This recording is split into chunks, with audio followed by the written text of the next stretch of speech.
Hernia అనేది మగవాళ్ళల్లో ఎక్కువగా వస్తూ ఉంటుంది.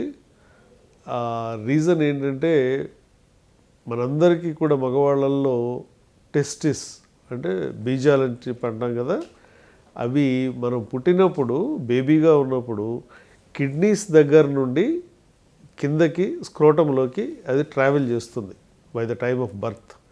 అంటే బేబీ పుట్టేటప్పటికి కిడ్నీ దగ్గర మొదలైనటువంటి టెస్టిస్ స్లోగా ఒక ట్రాక్ ద్వారా కిందకి వస్తుంది. సో ఎప్పుడైతే ఆ ట్రాక్ మూసుకుపోతుంది, మామూలుగా అయితే రెగ్యులర్గా అది మూసుకుపోవాలి, కొందరిలో అది మూసుకుపోదు.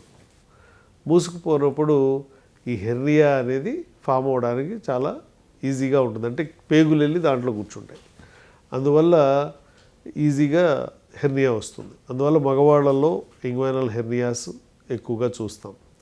ఆడవాళ్ళలోకి వచ్చేటప్పటికి టెస్టిస్ అనేది ఏమి ఉండదు కనుక వాళ్ళకి కార్డ్ స్ట్రక్చర్స్ ఉంటాయి, రౌండ్ లిగమెంట్ ఉంటుంది. కార్డ్ స్ట్రక్చర్స్ ఉండవు, రౌండ్ లిగమెంట్ ఉంటుంది.